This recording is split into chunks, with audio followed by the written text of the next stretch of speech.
इतिहास। महाजनपद काल। अशोक। अशोक का अर्थ होता है जैसे कोई भी दुख ना हो। अशोक का जन्म 304 ईसा पूर्व में पाटलिपुत्र में हुआ था। बौद्ध ग्रंथों के अनुसार अशोक ने राजा बनने के लिए अपने 99 भाइयों की हत्या कर दी थी। 269 ईसा पूर्व में अशोक ने अपना राज्याभिषेक करवाया था। 261 ईसा पूर्व में अशोक ने कलिंग पर आक्रमण किया था। कलिंग आक्रमण की जानकारी खारवेल के हाथी गुम्फा अभिलेख से प्राप्त होती है। जब अशोक ने कलिंग पर आक्रमण किया तब कलिंग का राजा नंदराज था। कलिंग में हुए भीषण नरसंहार को देखकर अशोक का हृदय परिवर्तित हो गया। ऐसा माना जाता है कि हाथियों तथा स्त्रियों हेतु अशोक ने कलिंग पर आक्रमण किया था। कलिंग आक्रमण के बाद अशोक ने बौद्ध धर्म अपना लिया। अशोक को बौद्ध धर्म अपनाने की प्रेरणा अपने भतीजे निग्रोध से मिली, जबकि बौद्ध धर्म की शिक्षा उपगुप्त ने दी। बौद्ध धर्मी अशोक होना उसका व्यक्तिगत होना था। उसने कभी भी बौद्ध धर्म को राजकीय धर्म घोषित नहीं किया, किंतु अशोक बौद्ध धर्म का संरक्षक था। अशोक ने बौद्ध धर्म के प्रचार के लिए अपने बेटे महेंद्र एवं बेटी संघमित्रा को श्रीलंका भेजा था और इससे प्रेरित होकर श्रीलंका के राजा ने सिंघली संप्रदाय को छोड़कर बौद्ध धर्म अपना लिया था। इससे प्रेरित होकर श्रीलंका के राजा देवानान प्रियतिस्सा ने सिंघली संप्रदाय को छोड़कर बौद्ध धर्म अपना लिया था। अशोक धार्मिक रूप से सहिष्णु था। अशोक की 5 पत्नियां थी, जिनमें अशोक को कारोबाकी सबसे प्रिय थी। अशोक भारत का पहला ऐसा शासक था जिसने अपने संदेशों को अभिलेख के माध्यम से जनता तक पहुंचाने की परंपरा प्रारंभ की थी। अर्थात अभिलेख लिखने की परंपरा सबसे पहले अशोक ने प्रारंभ की थी। अशोक को अभिलेख लिखने की प्रेरणा ईरान के राजा डेरियस प्रथम या दारा प्रथम या दायबाहु प्रथम से मिली थी। अशोक के अभिलेखों की भाषा प्राकृत थी, जिसे 4 लिपियों में लिखा गया था, जो निम्नलिखित थी। 1. ब्राह्मी लिपि। ब्राह्मी लिपि में लिखे अभिलेख भारत से प्राप्त हुए हैं। 2. खरोष्टी लिपि। खरोष्टी लिपि में लिखे अभिलेख पाकिस्तान से प्राप्त हुए हैं। 3. अरमाइक लिपि। अरमाइक लिपि से लिखे अभिलेख अफगानिस्तान से प्राप्त हुए हैं। 4.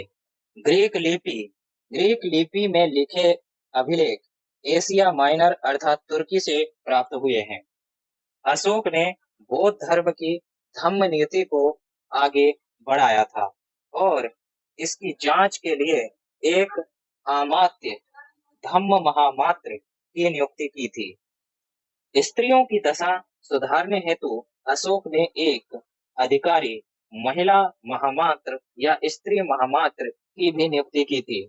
अशोक के अभिलेख सबसे अधिक ब्राह्मी लिपि अर्थात भारत से प्राप्त हुए हैं।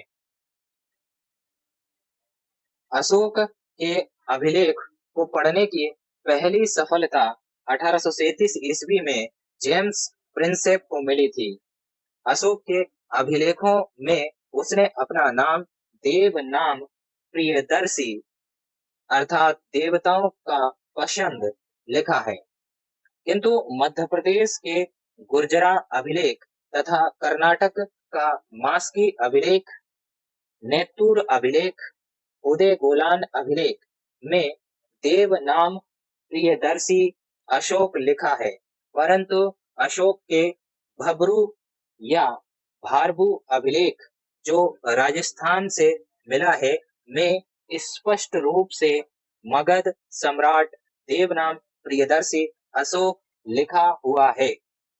भब्रू अभिलेख की चर्चा बौद्ध ग्रंथ त्रिपिटक में भी की गई है। भब्रू अभिलेख में बौद्ध धर्म के त्रिरत्न बुद्ध संग धम्म की भी चर्चा है। अशोक के 7 लघु अभिलेख निम्नलिखित हैं। 1. रुमनदेई अभिलेख, यह नेपाल के लुम्बिनी से मिला है। यह एकमात्र अभिलेख है जिसमें अशोक ने प्रशासनिक चर्चा न करके आर्थिक क्रियाकलाप की चर्चा की है। इसमें कर की जानकारी दी गई है। यह सबसे छोटा अभिलेख भी है। दूसरा, तोपरा अभिलेख हरियाणा से प्राप्त हुआ है। इसे फिरोज शाह तुगलक ने दिल्ली के तुगलकाबाद में पुनर्स्थापित करा दिया था। तीसरा, मेरठ अभिलेख उत्तर प्रदेश से प्राप्त हुआ है। फिरोज शाह तुगलक ने इसे दिल्ली के तुगलकाबाद में पुनर्स्थापित करवा दिया था। चौथा, कौशाम्बी अभिलेख उत्तर प्रदेश से प्राप्त हुआ है। इसमें अशोक ने अपनी पत्नी कारुबाकी द्वारा दिए गए दान की चर्चा की है, अतः इसे रानी का अभिलेख भी कहते हैं। अकबर ने इस अभिलेख को इलाहाबाद पुनर्स्थापित करा दिया था।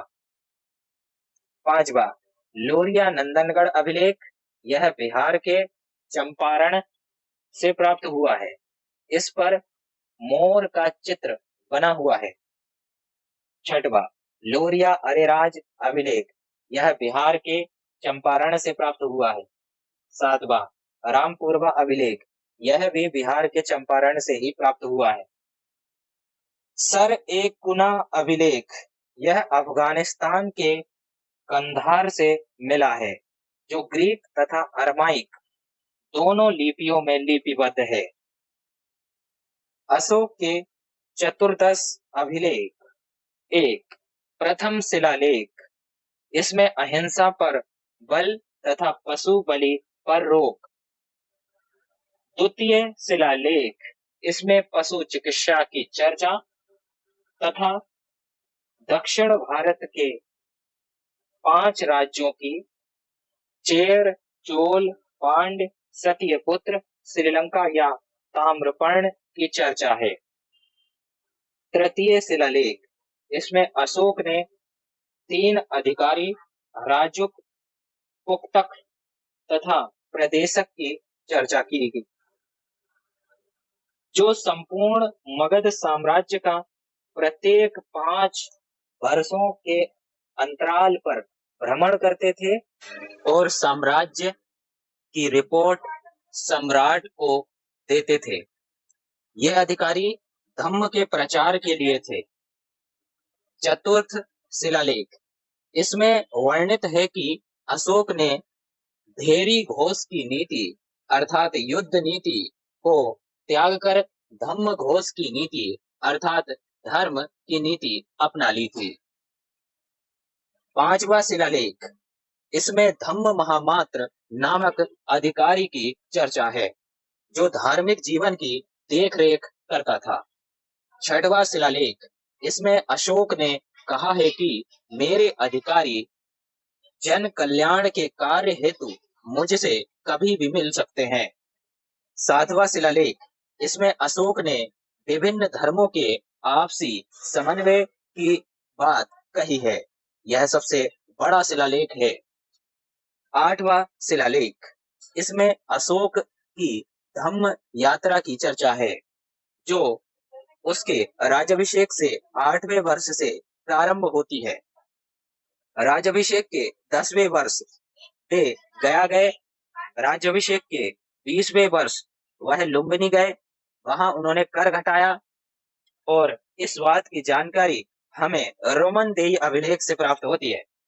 9वां अभिलेख, इसमें अशोक ने छोटे त्योहारों पर प्रतिबंध लगा दिया तथा कर्मकांड पर भी रोक लगा दी थी। इस बात की जानकारी प्राप्त होती है। 10वां शिलालेख, इसमें धम्म के महत्व के बारे में चर्चा है। 11वां अभिलेख, इसमें अशोक ने कहा है कि मेरे अधिकारी ब्राह्मणों को न सताएं।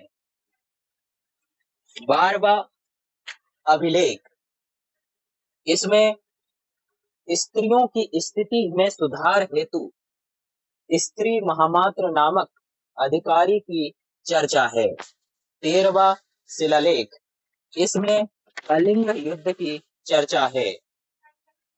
14वां अभिलेख, इसमें अशोक ने कहा है कि मैंने ऊपर लिखे गए शिलालेखों के अतिरिक्त बहुत से अन्य कार्य भी किए हैं जिनको लिखा गया ना हो, इसके लिए लिखने वाला जिम्मेदार है, मैं नहीं।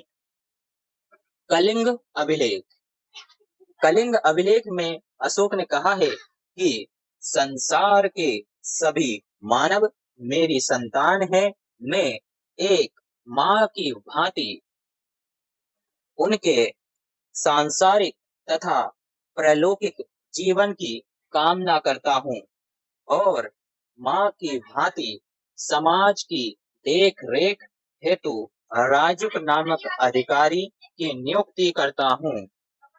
राजुक अच्छे व्यक्ति को पुरस्कृत कर सकते हैं और निकृष्ट व्यक्ति को दंड दे सकते हैं।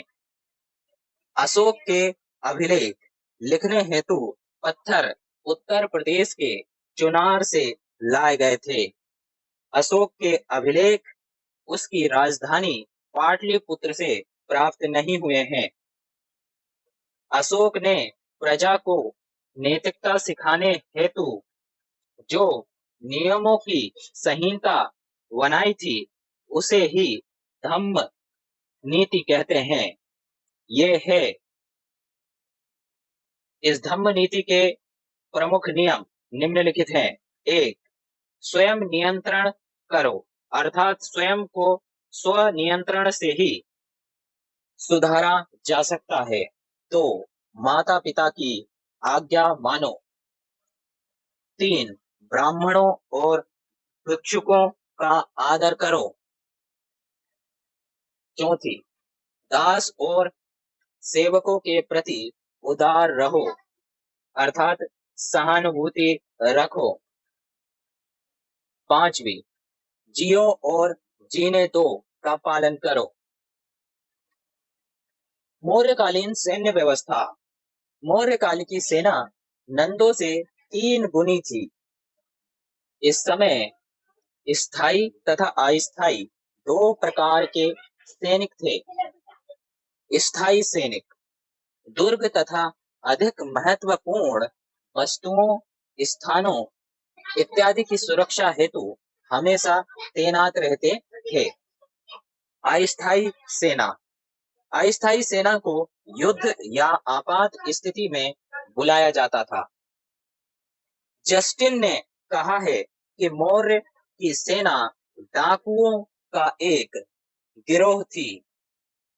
मौर्यकालीन आर्थिक व्यवस्था, इस समय अर्थव्यवस्था का मुख्य आधार कृषि तथा पशुपालन और कारखाने थे। शिक्षा का सबसे बड़ा केंद्र तक्षशिला विश्वविद्यालय था। सरकारी भूमि को सीता भूमि कहा जाता था। मौर्यकालीन संगठन, 1, श्रेणी, यह शिल्पकारों का संगठन था। 2, निगम, यह व्यापारियों का संगठन था। 3, सार्थवाह, यह कारवा अर्थात काफिला का संगठन था, अर्थात ये समूह में व्यापार करने हेतु एक समूह था। मौर्यकालीन प्रशासनिक व्यवस्था, मौर्यकालीन प्रशासन केंद्रीकृत प्रशासन नहीं था। राजा को सलाह देने हेतु मंत्री परिषद होती थी। इनकी संख्या 18 थी, जिनमें से प्रमुख निम्नलिखित हैं। 1, सीता अध्यक्ष, कृषि विभाग। 2, संस्था, स्थायी गुप्तचर। 3 संचार, चलायमान गुप्तचर। 3 संचार, चलायमान गुप्तचर। 4 धर्म स्थली, दीवानी न्यायालय। 5 कंटक शोध, फौजदारी न्यायालय। 6 राग चिन्ह, पुलिस विभाग। 7 गौण पुरुष, गुप्तचर। 8 समाहर्ता, कर विभाग। 9 सान्निधाता, कोषाध्यक्ष। 10 आंट बिक, जंगल का अधिकारी। 11 अकाराध्यक्ष, खनन विभाग। 12 लक्ष्मणाध्यक्ष, मुद्रा विभाग। मौर्य काल में न्यायालय अर्थात न्याय की व्यवस्था सर्वोत्तम थी, जबकि शेरशाह सूरी के समय पुलिस व्यवस्था सर्वोत्तम थी। टीम पैंथर ने अशोक के अभिलेखों को महत्वहीन कहा है। पाकिस्तान में मानसहरा और शहबाजगढ़ी से अशोक के ये 2 अभिलेख मिले हैं जो खरोष्टी लिपि में हैं। मौर्यकालीन वास्तुकला। मौर्य काल में लकड़ी के भवन हुआ करते थे जो वर्तमान के पटना में कुम्हर से मिले हैं। मौर्य काल में वड़ाई व लोहार बहुत कुशल थे। अशोक ने मध्य प्रदेश के सांची का स्तूप बनवाया था जो सबसे बड़ा स्तूप है, जबकि सबसे ऊंचा स्तूप शांति स्तूप है जो बिहार के राजगीर में स्थापित है। अशोक ने उत्तर प्रदेश के सारनाथ में अशोक स्तंभ बनवाया था जिस पर 4 पत्थरों के शेर एक ही स्थान पर रखे गए हैं जो अहिंसा का सूचक है। इसके नीचे सत्यमेव जयते लिखा हुआ है, यही भारत का राष्ट्रीय चिन्ह भी है। मौर्य काल में पत्थर की बनी सबसे महत्वपूर्ण कलाकृति पटना के दीदारगंज से मिली है। यह एक यक्षिणी की मूर्ति है। अशोक के अभिलेख विभिन्न क्षेत्रों से मिले हैं, किंतु पाटलिपुत्र से एक भी अभिलेख नहीं मिला है। सामाजिक जीवन। अशोक ने बौद्ध धर्म अपना लिया, किंतु अपना नाम हिंदू तथा संस्कृत नाम देवनाम प्रियदर्शी ही रखा था। अशोक ने अपने 11वें अभिलेख में यह आदेश दिया है कि ब्राह्मणों को कोई ना सताए। अशोक ने आजीवक संप्रदाय के भक्तों को गया के बराबर की पहाड़ियों में 4 गुफाएं दान दी थी। अशोक ने पशु बलि पर पूर्णतः प्रतिबंध लगा दिया था। यज्ञ तथा कर्मकांड पर रोक लगा दी, जिससे ब्राह्मणों की आय में कमी आ गई।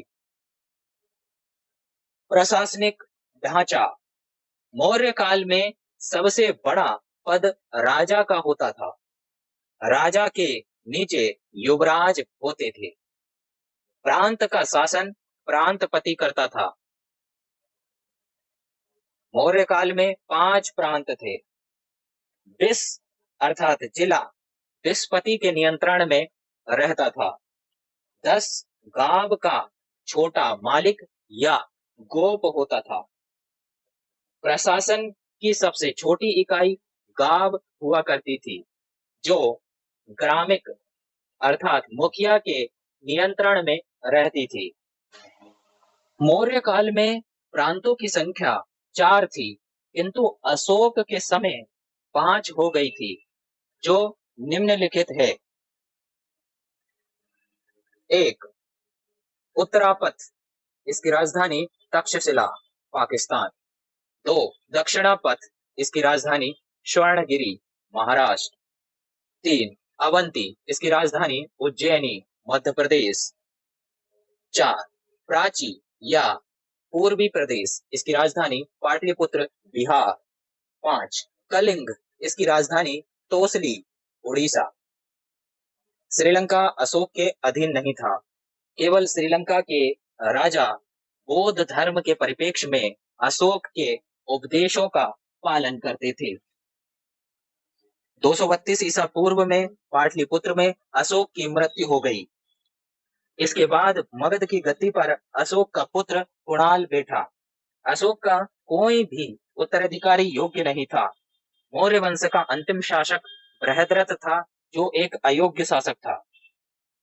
इसके समय कलिंग राजा खारवेल के अधीन हो गया और मगध की अधीनता कलिंग पर नहीं रही।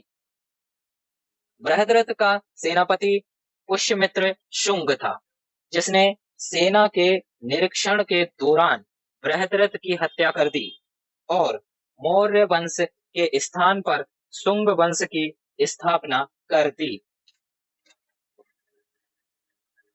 मौर्य वंश के पतन के कारण: 1. अशोक का युद्ध नीति त्यागना। 2. बौद्ध धर्म पर अत्यधिक झुकाव से खजाने का समाप्त होना। 3. मौर्यकालीन अधिकारियों का भ्रष्टाचार में लिप्त होना। 4. अशोक के उत्तराधिकारियों का अयोग्य होना। नोट: मौर्य काल में वर्ष की शुरुआत आषाढ़ अर्थात जुलाई महीने से होती थी। समाप्त।